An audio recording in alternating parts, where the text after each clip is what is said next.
Hello, this is John from Clock Repairs Merseyside. I just thought I'd do another video on another clock we have in stock, and it's a German clock. It wasn't in this shape when we got it. It'd been neglected and unloved, and we have brought it pretty much back to life. The maker on this clock is Haulder and Hoffmier. Now, there were two, what I would say, really good makers of German clocks. You know, they date from sort of say, you know, mid 19th century, I would say, and they come up to about 1930s maybe, I think, if my memory serves me right. And that was Haulder and Hoffmier and another company called Lenzkirch. Now, there is divided opinion on who was the better maker out of Lenzkirch and Haulder and Hoffmier. I sort of prefer Haulder and Hoffmier myself. Now, the clocks are always of fancy. Both of them of great quality. Both of them of great quality, and I've got to agree that I do believe that they were the better makers of what we would, you know, this type of clock, if you like. I mean, obviously there's a lot of great clockmakers about from Germany, you know, and various places. But you know, these movements, what I can say about them is they're very well made. They're very solid. You know, the nice, great results when you service them and you make parts for them. You know, everything works out quite well. You know, you don't get any, you know, little, you know, like our modern counterpart clocks. I mean, I'll name, you know, I'll leave them nameless, but you know, you do some, you know, basically the metal and stuff out of them is actually rubbish, isn't it? You know, I don't know what it is. I mean, when you rebush, you know, you're doing something, you can feel it.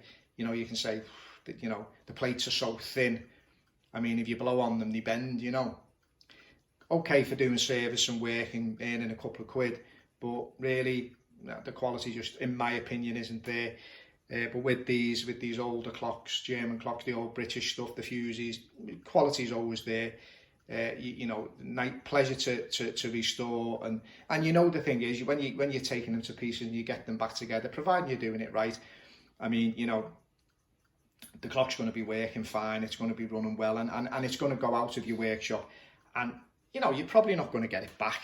You might get it back 5 years later if you want to service it again. We do get that. We get people who, you know, religiously ring us up and want the clock serviced every 5 years, and you know, but I don't sort of push on people on that. I just say, you know, well, you know, the consensus is every 5 years.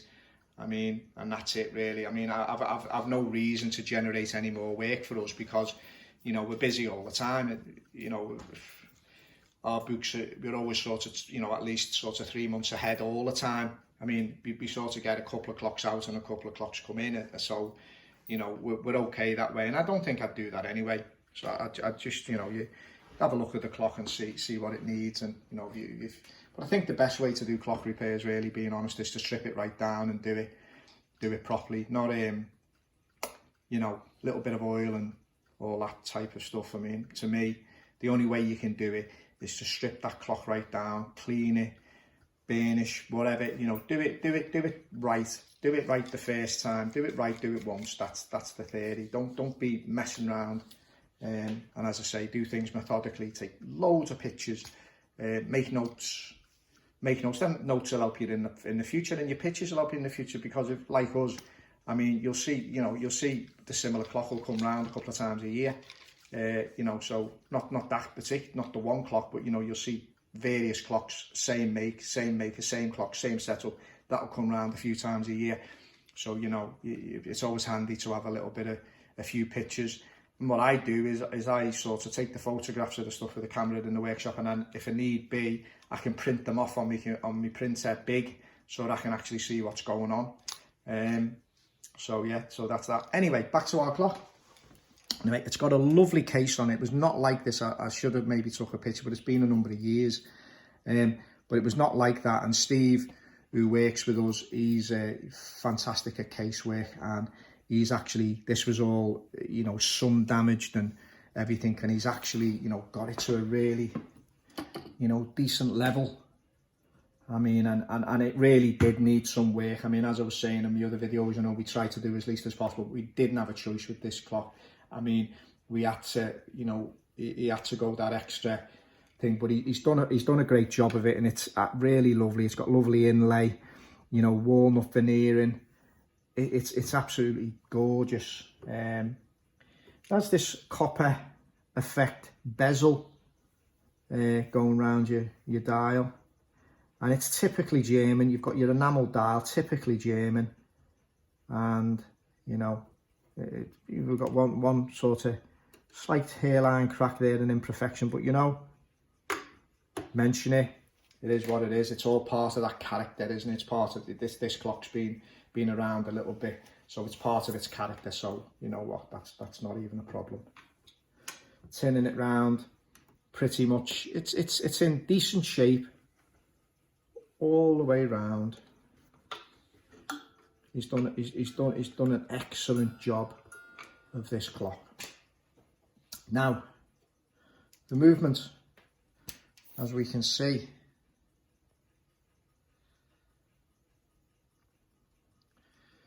it's absolutely gorgeous. It's been cleaned, it's polished, and it's in really good shape. I decided, obviously, on this particular clock, I was gonna just go the whole thing. It's in great shape. It's a count wheel strike. I'm probably gonna date this clock probably round about, I would say, probably about 1880. I would think it sort of fits in that area. We have a book just on the side there to do with Haulder and Hoffmier, and it sort of concurs with that. It sort of brings it in at round about 1880, so it's not a bad clock. If we pop out the spring there, and if I can, I'll pop our pendulum off.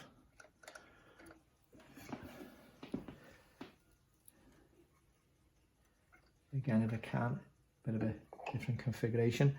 If you, it's closer for you. That's not going to work that way, is it? Anyway, if I can just show you, there's the maker's name, Haulder and Hoffmier and Sean, and it says number 1 on there. I've actually seen sort of number 2 and things like that, so I'm not so certain. I don't know about that number. I don't know whether that would be number 1. This was, you know, this was the first clock off of that batch coming off, should we say, because I've seen others number 1, I've seen a number 2, I've seen a number 5, I've seen a number 7, you know, I've seen various ones floating about, so I don't know whether that's what it means, if I'm really honest. So I don't know, maybe again, some of you helpful people out there can chime in and let me know. I actually bought the book, Lenskirch and Haulder and Hoffmier. It's all right, being honest with you, but you know, it's one of them books where people just get a load of stuff together and just, you know, you may as well, you've had a folder with a load of stuff and then just stuck it together, and that's a book, you know. And so you look at it and it's quite hit and miss, if you want my opinion. But there again, you know, there seems to be a lot of that type of book on the market, you know, where it's all a bit hit and miss. But yeah, but this is a count wheel strike. There seems to be some indication with this clock that it runs for 14 days rather than, you know, your 8-day variety. Whether that, it actually mentions that in looking through the movements, it mentions that. So I don't know whether this is a 14-day clock. When we get it running and we're about to sell, obviously we're going to test all that out and see what it's actually doing. But it works perfectly. You know, you've got your count wheel strike there. That wheel would normally go round. As it is now, it's just striking away. We're going to insert a piece of leather into this hammer. It would have been leather. We're not going to insert anything else into it but leather. We do have leather, hard leather, that we use for the circular type into hammers.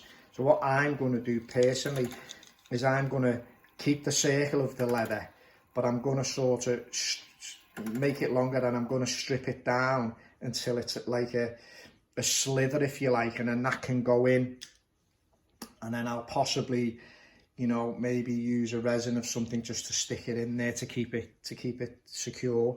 But that's it. But that's a really, really lovely clock. I kind of like that clock. I mean, there's just something about it for me. It's really honest. It's simple. Just simple engineering, simple clock making. No real problem. Nothing fancy really. And it's in absolutely fantastic shape. It really is. But again, I mean, I need to know what this number 1 indicates on it. So I'm hoping someone can shed some light on that, because I've done a bit of research and I can't shed any light on it. I don't know what it means. So maybe someone could help us out with that. Anyway, again, this is John from Clock Repairs Merseyside, and if I really would appreciate a like and a subscription. Subscribe to my channel so that I can carry on doing these videos when I get chance. I'm sure as things are going on, there's a lot more interesting things going to come along, and I'm going to be as honest as I can about everything. You know, tell you what I know about it. I'm not going to complicate it. If I don't know it, I'm not really going to comment on it. As I say, and I need help out there, you know, for someone to chime in. There is a few people now I've got sort of passing comments, and I really enjoy it. I try to, providing a friendly that is, I try to answer as many of them as I can. Up to now, there's been no problem. I've answered all of them, but you know, I've no doubt if we get, sometimes, you know, life busyness takes you away, and you can't do that. So yeah, this one I bought, just a quick note, I bought this one because of the number 1 when I seen it, because to me the case was a dead loss. I thought, you know, this is going to be bits, and they wanted a bit of money for it, and I was a bit unsure. But when I seen number 1, I thought, you know what, I'll have a go with that. I'll take a punt on that, because you know, it could be something, may well be nothing, but who knows. But Steve is actually, he's done his usual situation. Never ceases to amaze me sometimes how he actually does this. I think he's got some kind of secret recipes of stains or varnishes. It just amazes me. I mean, you know, I'm not seeing anything like it really. I mean, I know some people who actually do some, you know, antique restoration for you know, the part of Bader and you know, to being honest with you, he could hold his own. He could certainly hold his own, no problem. Anyway, John from Clock Repairs Merseyside, you have a fantastic day. Thank you.